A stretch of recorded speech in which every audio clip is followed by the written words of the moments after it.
Hello viewers, welcome back to YouTube channel. আজকের ভিডিওতে আমরা দেখে নেব নিকনের এনলগে তোলা ফুটেজ কীভাবে খুব সহজে কালার রেডিং করা যায়। তার জন্য আমরা বেশ কিছু ফুটেজ ইম্পোর্ট করে নিয়েছি। সেগুলো আমরা নিকন জেড ক্যামেরায় তোলা, এনলগ 10 বিট 120 এফপিএসে তোলা। তো আপনাদের নিকনের যে ক্যামেরায় লগে শ্যুট হয় আপনারা সেই ক্যামেরায় লগে শ্যুট করে নিয়ে এইভাবে অ্যাপ্লাই করে দেখবেন। আর ভিডিওটা একদম স্কিপ না করে পুরোটা দেখবেন, কারণ লাস্টে থাকবে একটি স্পেশাল টিপস। তো ফার্স্টে আমরা যে কাজটা করে নেব, এখানে যে সেটিং চিহ্নটা আছে এখানে ক্লিক করে এখানে কালার ম্যানেজমেন্টে যাব। কালার ম্যানেজমেন্টে যাওয়ার পরে আপনারা এই সেটিংটি ভালো করে লক্ষ্য রাখুন। এখানে কালার যে সাইজটা আছে এখানে DaVinci YRGB রাখতে হবে। তারপরে কি আছে, timeline colour space. Timeline colour স্পেসে ক্লিক করে এখানে DaVinci ইন্টারমিডিয়েট এখানে ক্লিক করবেন। তারপরে কি আছে, আউটপুট কালার স্পেস। এটা একটু দেখার বিষয়, কারণ আউটপুট কালার স্পেস যেটা আছে এটা আপনারা যদি উইন্ডোজ ইউজ করেন, উইন্ডোজ পিসি ইউজ করলেন Rec 709 সেন্সে রাখবেন। আর যারা অ্যাপেল বা ম্যাক ইউজ করেন তাদের জন্য এই Rec 709A এটাতে রাখবেন। তো আমার যেহেতু উইন্ডোজ পিসি আমি তার জন্য Rec 709 সেন্সে রাখছি। তো এই সেটিংটা করার পরে এখান থেকে সেভ করে দেবো। তো সেভ করার পরে আমরা চলে আসবো কালার স্পেসে। তো ওই সেটিংটা করার মানে এটাই যে আমরা যে এখানে কালার রেডিংটা করবো যাতে আমাদের প্রপার যাতে সব জায়গায় একই কালার দেখায়। মানে এমনটা না যে মোবাইলে একরকম দেখাচ্ছে, টিভিতে একরকম দেখাচ্ছে, আদার্স ডিভাইসে একরকম দেখাচ্ছে। তো কালার স্পেসটা যদি আমরা ওরকম সেটিং করে নিই তাহলে সব জায়গাতে আমাদের প্রায় একই টাইপের কালার টোন দেখাবে। তো এবার আমাদের ফার্স্ট নোটে ক্লিক করব। ফার্স্ট নোটে ক্লিক করে আরও দুটো নোট নিয়ে নেবো। তার জন্য কিবোর্ড থেকে অল্ট এস। তো কিবোর্ড থেকে অল্ট এস দেওয়ার পরে এই যে মিডিলের যে নোটটা আছে এখানে আমরা কালার গ্রেড করব। আর ফার্স্ট নোট আর লাস্ট নোটটা এখানে আমরা সিএসটি করব। তো তার জন্য এটাকে রিনেম করব। এই রাইট ক্লিক করে নোট লেভেলে ক্লিক করে সিএসটি ইন। আর লাস্ট নোটে ক্লিক করে এখানে নোট লেভেল চেঞ্জ করে সিএসটি আউট OUT। তো ফার্স্ট নোট আর লাস্ট নোটে আমরা এখন সিএসটি করব। আর মিডিলে যে নোটটা আছে এটা কালার গ্রেড করব। তো আজকের ভিডিওটা তাদের জন্য যারা নিকন ইউজ করেন। তো আদার্স ইউজাররাও দেখতে পারেন, কারণ সেটিংটা খালি চেঞ্জ করলে হবে, বাদবাকি মেথড সব একই। তো আদার্স ক্যামেরার জন্য আমার আরও ভিডিও চ্যানেলে আছে, আপনারা ওখান থেকে দেখে নেবেন। আর কারা কারা নিকন ক্যামেরা ইউজ করেন আর এই ভিডিওটি তাদের জন্য হেল্পফুল তারা কমেন্টে জানাবেন। তো ফার্স্ট নোটে ক্লিক করে আমরা চলে যাবো এই যে এখানে যে এফেক্ট লেখা আছে এফেক্টসে। তো এফেক্টসে যাওয়ার পরে এখানে যে সার্চ বার আছে এখানে একটি কোড লিখতে হবে, সেটা হচ্ছে কালার COLOR। তো কালার লিখতেই দেখুন কালার স্পেস ট্রান্সফর্মটা চলে এসেছে। এটাকে ড্র্যাগ অ্যান্ড ড্রপ করে ফার্স্ট নোটে দেবো। আবার আমরা চলে যাবো লাইব্রেরিতে গিয়ে আবার কালার স্পেস ট্রান্সফর্মটা নিয়ে এসে ড্র্যাগ অ্যান্ড ড্রপ করে লাস্ট নোটে। তো এই পর্যন্ত করার পরে আমরা এটা একটু ম্যানেজমেন্ট করে নিই। এই যে ফার্স্ট নোট আর লাস্ট নোট এখানে আমরা সেটিং করব। তো প্রথম নোটে ক্লিক করে এখন যেখানে ইনপুট কালার স্পেসটা আছে এই সেটিংটা আপনারা ভালো করে দেখবেন। এখানে যদি একটুকু ভুল হয় তাহলে আপনাদের কালার ম্যানেজমেন্টটা একদম খারাপ হয়ে যাবে। তো ইনপুট কালার স্পেস আছে, এখানে এসে Rec 2020 করতে হবে আমাদেরকে। এখান থেকে একটু খুঁজে নেবেন, এই যে Rec 2020 এখানে ক্লিক করবেন। তারপরে কি আছে, ইনপুট গামাতে ক্লিক করে এখানে নিকন এনলগ খুঁজে নিতে হবে। তো এখান থেকে যে নিকন এনলগ দিয়ে এলাম। তারপরে কি আছে, আউটপুট কালার স্পেসে এসে এখানে DaVinci হোয়াইট গামা দিতে হবে। তারপর আছে আউটপুট গামাতে এসে DaVinci ইন্টারমিডিয়েট। তো এই সেটিংটি করার পরে এবার আমাদের যেতে হবে লাস্ট নোটে। মিডিল নোটে কিছু করবো না, যেহেতু এটা আমরা কালার গ্রেডিং করবো পরে। লাস্ট নোটে আসার পরে ইনপুট যে কালার স্পেসটা আছে এখানে করব ওর অপোজিটটা, এই DaVinci হোয়াইট গামা। তারপরে ইনপুট গামাতে এসে DaVinci ইন্টারমিডিয়েট করতে হবে। আর তারপরে আছে আউটপুট কালার স্পেস, এটাকে করতে হবে Rec 709। আর তারপরে আছে আউটপুট গামাটা আপনারা Rec 709ও রাখতে পারেন বা গামা 2.4ও রাখতে পারেন। তো আমি এখান থেকে গামা 2.4 করে দিলাম। তো এই হয়ে গেল আমাদের কালার ট্রান্সপেক্টটা।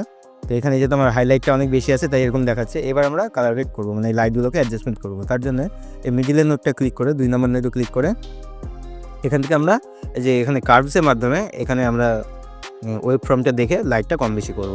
তো প্রথমে আমি একটু ডার্কের দিকটা যে ব্ল্যাক ভাবটা সেটা কমিয়ে নিচ্ছি, তাহলে কন্ট্রাস্ট আসবে ভিডিওতে। আচ্ছা, এবার একটু হোয়াইটটা হালকা বাড়িয়ে নিন সাথে।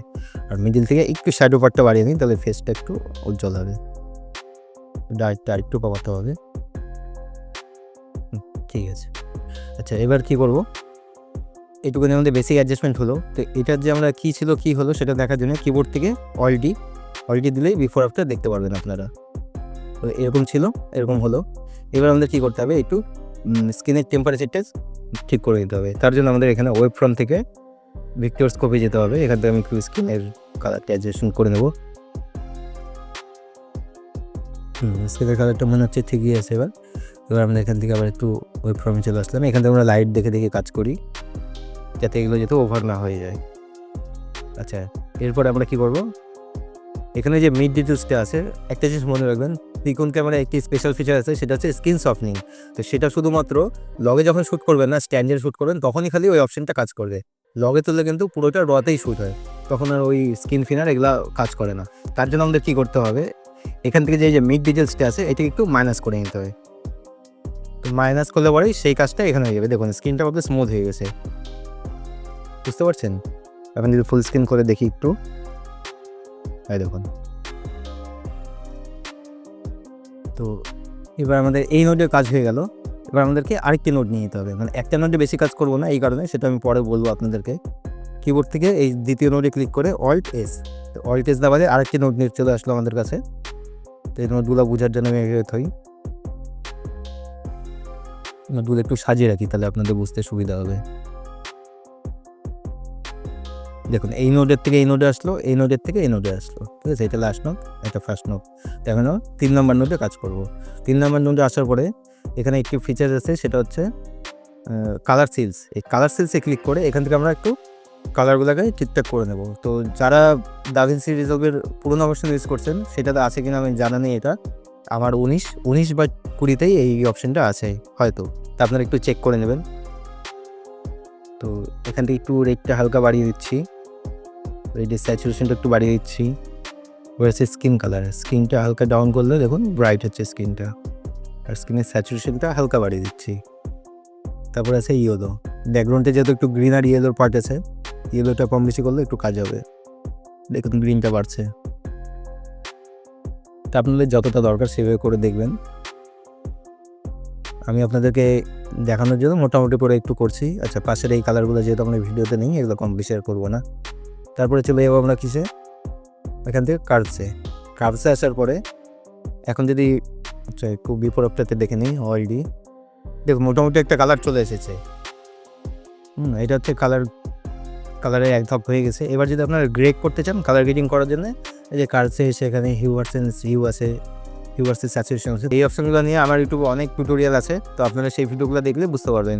তো আজকের ভিডিওটা আর বেশি বড় করছি না এইসব দেখিয়ে। এখন যদি দেখা যায়, দেখুন কত সুন্দর লাগছে ভিডিওটি। আচ্ছা, এইভাবে আমরা কালার গ্রেডিংটা করে নেবো। করার পরে এবার যদি আমি যে এই যে কালারটা করলাম, এখানে মোটামুটি একটা কালার করলাম, আর বাদবাকি দাভিন্সি রিজলভে কালার গ্রেডিংয়ের প্রচুর অপশান আছে, আর এক একজনের কাজের স্টাইল এক এক রকম, তো আপনারা আপনাদের মতন করে দেখতেই পারেন। তো আমি আমার এইভাবে সুবিধা হয় দেখে আমি এইভাবে কালার গ্রেডিং করি। আচ্ছা, এর মধ্যে আরেকটা জিনিস আমরা অ্যাড করতে পারি, এখানে ভিগনেট অন করতে পারি। তো এই যে 3 নম্বর নোটে ক্লিক করে আরেকবার Alt+S দাবালাম। তো এবার এখানে আমি একটু ভিগনেট দেবো, মানে যে একটু ডার্ক হবে 4 সাইড দিয়ে। তার জন্য আমরা কী করবো, এই 4 নম্বর নোটটা নেওয়ার পরে এখানে দেখুন আপনারা এই যে এখানে যে এই অপশানটা আছে, উইন্ডোতে ক্লিক করবেন, তারপর সার্কেলে ক্লিক করবেন। এই সার্কেলে একটা ক্লিক করার পরে এখান থেকে আমরা ইনভাইট করে দেবো। ইনভাইট করার পরে এখান থেকে একটু বড় করে নেবো, ওগুলা একটু বড় করে নেব, যতটা জায়গা আপনাদের ফোকাস করার দরকার সেইভাবে আপনারা ফোকাস করে নেবেন। মানে মনে হচ্ছে এতটা ঠিক আছে। এবার কী করবো, আমরা উইন্ডোজ থেকে চলে আসবো কার্ভসে সেখানে মিডিলে ধরে একটু ডাউন করে দেবো। দেখুন ডাউন করতেই 4 সাইডটা একটু ডার্ক হয়ে যাচ্ছে। এখন যদি শুধু এই নোটটা বিফোর আফটার দেখে, যে 4 লেখা আছে, যে 4-এ ক্লিক করে এরকম বিফোর আফটার, আর পুরো নোটটা দেখতে গেলে কিবোর্ড থেকে Alt+D, এই যে দেখুন বিফোর আফটার। তো আশা করি কালারটা আপনাদের ভালোই লাগছে। তো আপনারা যদি আরও চেঞ্জেস করতে চান, তো তার জন্য আমার আরও ভিডিও আছে, আপনারা সেগুলো দেখে চেঞ্জ করতে পারবেন। আমি একই জিনিস আর বারবার দেখাতে চাচ্ছি না। তো এই যে আমরা যে এখানে যে নোটটায় কাজ করলাম, এই কালারটা আমরা যদি আদার্স নোটগুলোতেও অ্যাপ্লাই করতে চাই, তার জন্য কী করব, এখানে আমাদের যেহেতু ক্লিপগুলো দেখাচ্ছে না, তার জন্য এখানে যে ক্লিপ লেখা আছে, যে ক্লিপে ক্লিক করব। ক্লিপে ক্লিক করতে দেখুন এখানে আদার্স ক্লিপগুলো চলে এসেছে। তো ফার্স্ট যে ক্লিপটা আছে এখানে ক্লিক করে আমরা কিবোর্ড থেকে কন্ট্রোল সি করতে এই পুরো নোটগুলো আমাদের কপি হয়ে গেল। এবার সেকেন্ড নোটে যদি আসি, কন্ট্রোল ভি করতে দেখুন কালারটি অ্যাপ্লাই হয়ে গেল। এইবার আমাদের এই যে এতগুলো নোট করেছিলাম, তার জন্যে আমাদের এখন সুবিধা হবে এইটাই, যে আমরা ফার্স্ট নোটে কী করেছিলাম, এখানে কালার চেঞ্জ করেছিলাম, আর সেকেন্ড নোটে কালারগুলো বুস্ট করেছিলাম। তো ফার্স্ট নোটে ক্লিক করে আমরা এখান থেকে একটু কালার টেম্পারেচারটা ঠিকঠাক করে নেবো, লাইট কম বেশি করে নেবো। আচ্ছা, এতটা ঠিক আছে। একটু লাইটটা কমিয়ে নিই হালকা, লাইটটা একটু কমিয়ে নিই। আচ্ছা, এবার যদি কিবোর্ড থেকে Alt+D করি, দেখুন বিফোর আফটার। এবার নেক্সট ভিডিওতে গিয়ে সেম কন্ট্রোল ভি, আচ্ছা, এখানে হাইলাইটটা অনেক বেশি আছে। এই সেকেন্ড নোটে আমরা হাইলাইটের কাজ করেছিলাম। সেকেন্ড নোটে ক্লিক করে এখান থেকে আমরা হাইলাইটটা ডাউন করব যতটা দরকার। আশা করি বুঝতেই পারছেন আপনারা। এখান থেকে একটু এখন যে কিবোর্ড থেকে অলরেডি দেই, দেখুন বিফোর আফটার। আপনারা চাইলে এখানে যে কালার সিলস এর মধ্যে করেছিলাম, কালার সিলসে গিয়ে আদার্স কালারগুলো একটু ডাউন করতে পারবেন। এখান থেকে একটু গ্রিন পার্টটা আর একটু মাইনাস করে দিই। এবার দেখুন ভালো লাগছে। এই ভিডিওতে যাই, লাস্টের ভিডিওতে গিয়ে উপর থেকে কন্ট্রোল ভি, দেখুন এটাও কালার হয়ে গেল। আর যে চেক করে দেখা যায় হাইলাইটটা একটু বেশি মনে হচ্ছে, হাইলাইটটা একটু কমিয়ে দিলাম। তারপর যে লাস্ট ভিডিওটা আছে এখানে ক্লিক করে কন্ট্রোল ভি দেওয়াতেই দেখুন কালার চলে এসেছে। তো যেহেতু লাইটটা ওভার এক্সপোজ আছে, সেকেন্ড নোটে ক্লিক করে সেম একই কাজ, এখান থেকে লাইটটা একটু ডাউন করে নেব। এখন একটু হাইলাইটটা ডাউন করে নিলাম। কালার টেম্পারেচারটা একটু ব্লু দিতে হবে। এখন যদি বিফোর আফটার দেখি কিবোর্ড থেকে অলরেডি দেখুন বিফোর আফটার। তো কী ছিল ভিডিওটা, কী হয়ে গেল, তা আপনারা আপনাদের ফুটেজে অ্যাপ্লাই করলেই বুঝতে পারবেন। তো ফার্স্টে আপনাদের আমি বলেছিলাম যে লাস্টে একটি টিপস দেবো, তো সেটা কি দেখে নেন। আবার এডিট পেজে চলে আসলাম। এডিট পেজে আসার পরে প্রথম ভিডিওটা নিয়ে দেখাচ্ছি। প্রথম ভিডিওটা একটু কপি নিয়ে নিলাম। কপি নেওয়ার পরে এখানে একটু ফ্রেম চেঞ্জ করে নিলাম, ধরুন এই জায়গাটাই করবো। এটাতে এতক্ষণ ধরে খাটাখাটি করে যা যা করেছিলাম সব কিছু ডিলিট করে দিচ্ছি। ডিলিট করার পরে কিবোর্ড থেকে শুধু অল্ট টেস দাবাতে ফার্স্ট একটি নোট চলে আসলো। তো ওইভাবে যে কালার স্পেসটা ট্রান্সফর্ম করলাম সেটা না করে আর একটা অপশান আছে, সেটা হচ্ছে এখান থেকে লার্জ অ্যাপ্লাই করে লার্জে ক্লিক করবো। লার্জে ক্লিক করতে দেখুন এই যে নিকন জেড এফ লাস্টে যদি ডবল ক্লিক করে অ্যাপ্লাই করে দিই, করার পরে শুধু এখান থেকে এই যে শ্যাডো আর হাইলাইট এই দুটোকেই একদম মাইনাস করে দেবো দেখুন। আর এখান থেকে স্যাচুরেশনটা +60 করে দিলাম। এখন যদি এটা বিফোর আফটারটা দেখি অল্ট ডি, দেখুন কী ছিল আর কী হয়ে গেলো। এটা হচ্ছে নিকনের অফিসিয়াল লার্জ দিয়ে হলো। তো আপনারা যদি চান এটা নিকন অফিসিয়াল ওয়েবসাইট থেকে ডাউনলোড করে করতে পারেন, বা আমি ডিসক্রিপশনে গুগল ড্রাইভে ডাউনলোড লিঙ্ক দিয়ে দেবো। তো এখন যা করলাম সেটারই এটা সহজ টেকনিক ছিল।